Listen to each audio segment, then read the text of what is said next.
नमस्कार शेतकरी बंधूंनो, स्वागत आहे आपलं कृषी समृद्धीमध्ये. आणि मित्रांनो, आपल्या राज्यभरातील शेतकरी बांधवांसाठी एक अत्यंत महत्त्वाची अपडेट म्हणजे की आपल्या राज्यभरातील जी काही शेतकरी बांधवांसाठी आपल्या राज्य सरकारने कर्जमाफीची घोषणा केली आहे. तर या कर्जमाफीच्या घोषणेनंतर आपल्या शेतकऱ्यांमध्ये जे आहे तर ते खुशीचं वातावरण निर्माण झालं होतं. परंतु सरकारने ज्यावेळी कर्जमाफीचा शासन निर्णय काढला तर त्यावेळी कर्जमाफीच्या शासन निर्णयामध्ये लावण्यात आलेल्या अटी, शर्ती, निकष यामध्ये संपूर्ण शेतकऱ्यांमध्ये जे आहे तर ते नाराजीचं वातावरण पसरलं होतं. आणि त्या अनुषंगाने जे आहे ते अटी, शर्ती, निकषामध्ये बरेच शेतकरी जे आहेत ते कर्जमाफीच्या लाभापासून वंचित राहणार होते. आणि त्यामुळे कर्जमाफीच्या लाभापासून वंचित राहणाऱ्या शेतकऱ्यांसाठी आपल्या राज्यातील काही नेत्यांनी आंदोलनेसुद्धा केली आहेत, मोर्चे केले आहेत, प्रसंगी उपोषणंसुद्धा केले आहेत.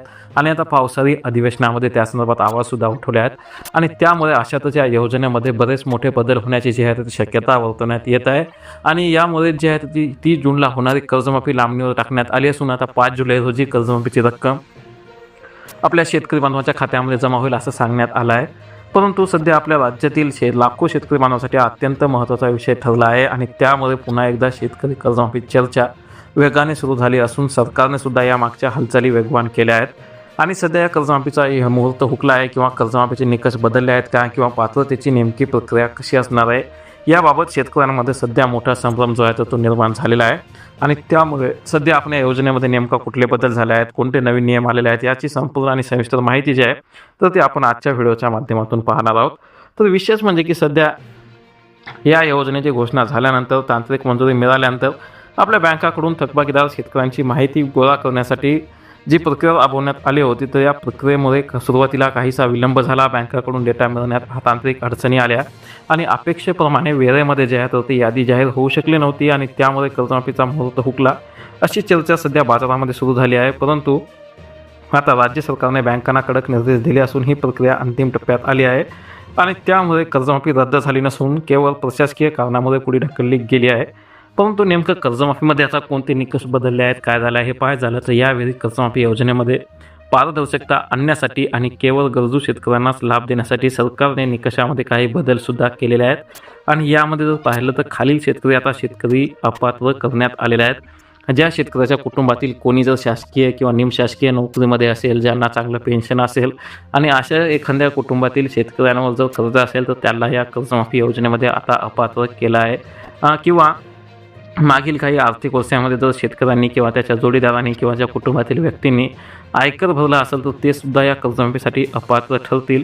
आणि विद्यमान माजी आमदार, खासदार, जिल्हा परिषद अध्यक्ष, इतर मोठे लोकप्रतिनिधी यांच्या कुटुंबाला याचा लाभ मिळणार नाही.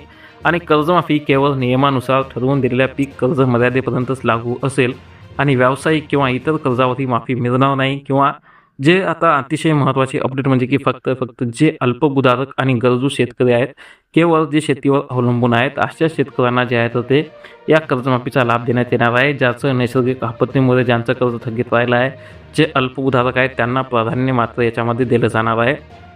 आणि जी कर्जमाफीची प्रक्रिया आहे तर ही प्रक्रिया आता सरकारी प्रक्रिया जी आहे तर ती पूर्णपणे ऑनलाईन आणि पारदर्शक ठेवली जाणार आहे. कारण की या सर्व व्यावसायिक आणि जिल्हा मध्यवर्ती बँका ज्या आहेत थकबाकीदार शेतकऱ्यांची माहिती आता एका विशेष पोर्टलवर अपलोड करत आहेत. आणि त्यानंतर शेतकऱ्यांच्या बँक खात्याची आधार कार्ड लिंक असणे अनिवार्य आहे. आणि ही गोष्ट असल्यानंतर आपल्या शेतकऱ्यांनी बायोमेट्रिक किंवा OTPद्वारे आधार प्रमाणीकरण केलं जाईल. आणि माहितीची पडताळणी झाल्यानंतर गावागावामध्ये आणि ऑनलाईन पोर्टलवर मात्र शेतकऱ्यांची यादी प्रसिद्ध केली जाईल. पात्र शेतकऱ्यांच्या खात्यामध्ये थेट ही रक्कम जी आहे तर ती जमा केली जाणार आहे. आणि या शेतकऱ्यांना जर या योजनेचा लाभ घ्यायचा असेल तर शेतकऱ्यांनी जे आहे तर ते आपल्या ॲग्रीस्टॅकवर फार्मर ID काढलेली असणे गरजेचे आहे. किंवा आपलं आधार कार्ड जे आहे तर ते आपल्या बँक खात्याशी लिंक करणेसुद्धा गरजेचं आहे. आणि बँक खात्यावर जे नाव आहे आणि आधार कार्डवरील जे नाव आहे यामध्ये काही फरक नसावा. आणि जे आपल्या जमिनीचे 7, 12, 8 उतारे आहेत यामध्ये सुद्धा जे नावं आहेत तर ते आता मिसमॅच जे आहे तर ते नसायला पाहिजेत, नावं मॅच पाहिजेत. तर अशा पद्धतीने असणाऱ्या शेतकऱ्यांना जे आहे तर ते कर्जमाफीचा लाभ जो आहे तो देण्यात येणार आहे. तर आपल्या जास्तीत जास्त शेतकरी बांधवांना ही माहिती नक्की शेअर करा. चॅनल नवीन असाल नक्की सबस्क्राईब करा. धन्यवाद मित्रांनो, पावसाळा सुरू झाला की एक गोष्ट नक्की होते. एक होता नेमकं रात्री जेवताना मोबाईल चार्जिंगला लावलेला असताना किंवा मुलं अभ्यास करत असताना लाईट जाते. पण आता त्या काळजीला फुल स्टॉप. फ्लिपकार्टवर 400 ते 500 रुपयामध्ये मिळणारे हे इमर्जन्सी बल्ब्स वीज गेल्यानंतरही 3 ते 4 तास उजेड देतात. एव्हरेडी, हॅलोनेक्स, बजाज आणि पॅनासॉनिक हे 4 जबरदस्त पर्याय आहेत. एकदा चार्ज झाले की लाईट गेल्यावर आपोआप सुरू होतात आणि संपूर्ण खोली उजळून टाकतात. पावसाळ्यात वारंवार लाईट जात असेल तर हा छोटासा खर्च तुमची मोठी अडचण दूर करू शकतो. म्हणून डिस्क्रिप्शनमध्ये दिलेल्या लिंकवर क्लिक करून तुमचा आवडता बल्ब आत्ताच बघा.